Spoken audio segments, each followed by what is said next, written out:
कटक चांदनी चौक पूजा मंडप रे चली मांकर अष्टमी पूजा। एठारे मांकर स्वतंत्रता हेउछि मांक निकटरे लडू भोग करा जाय थाए। भाईचारा को बजाय रखिबा लागि जाति धर्म वर्ण निर्विशेष समस्ते एही 12 क्विंटाल लडू को भोग करिथांती। अधिक आलोचना करिसेंते बाबतरा प्रतिनिधि आलोक महांती। भाईचारार सहर कटक पूजा कथा कहले कटक रे नाही नथिबा उत्साह। दशहरा प्रसिद्ध केवल ओडिशार नुहे, कटक दशहरा देश विदेश रे प्रसिद्ध। आउ आमे अछु आज कटक चांदनी चौक मेढ़े जोठी मां को पाखरे गोटे स्वतंत्र भोग लगी थाए। आउ से भोग होची लडू भोग। केवल मां को पाखरे नुहे, मां को पाखरे से भोग लागिला परे से प्रसाद बंटा हुए अंचलवासी। आपण देखुचंती आमे वर्तमान कटक चांदनी चौक पूजा मेढ़ निकट अच्छु जोठी मां को पाखरे सप्तमी तिथि रे लडू भोग हुए एवं एई भोग को पड़ा साही एमती को घर नुहे जहाँ को ए प्रसाद जहाँ को पाखरे टिके न पहुँचब।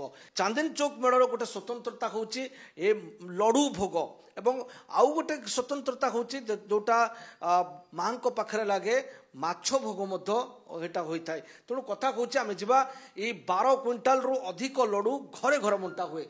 कौन आप जो लडू भोग कौन पाई आपण एटा मां को पाखरे दियंती ना एटा बहुत पुराना समय आम पितृपुरुष माने भी जिनस करुथिले। सप्तमी तिथि रे मां को पाखरे लडू भोग लगे, तापर नवमी तिथि रे मां को पाखरे माछ भोग लगे। आउ माछ भोग पाखापाखि 10 क्विंटाल चाउल 10 क्विंटाल माछरे आउ परिबा पत्र पड़ी माछ भोगटा हुए। सेटा आमर सबू पड़ावासी जो माने सब भड़ारे रेंटाल लोक आउ जेतक उठा दोकानी अच्छी परमानेंट दोकानी ए लडू भोग भी दिया हुए, माछ भोग भी दिया हुए। ये जो लडू भोग भीतर देकी कौन कटक रे जो कहते कि परम जो भाईचारा एटा आहुरी सुदृढ़ हो जाए। एटा होची भाईचारार उदाहरण। जेहेतु प्रत्येक घरे आमर प्रत्येक घरे प्रत्येक दुकान रे प्रत्येक उठा दुकानी समस्त को दिया जाए 2500 रु 3000 पैकेट भलिया बंटा जाए। 12 क्विंटाल लडू तैयार हुए। जाति समस्त पाखे हिंदू मुसलमान किसी नहीं समस्त घरे पहुँचो। ये परंपराटा आपण कोन केमती देखि आछंती बोध आपण पूर्वपुरुष। हाँ आमर पूर्वपुरुष आम तो बर्तमान एवं आसीचु आम पूर्वपुरुष इतिहास रही चांदनी चौक ये इतिहास पूर्ण माने पुराणा रही यार।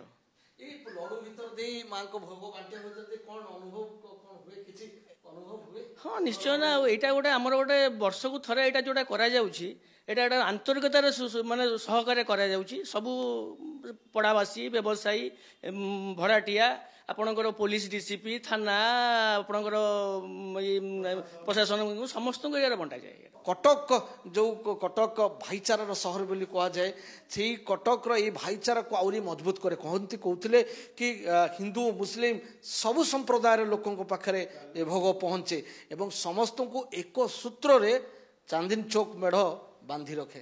कैमरामैन अभय आलोक महांती, कनक न्यूज।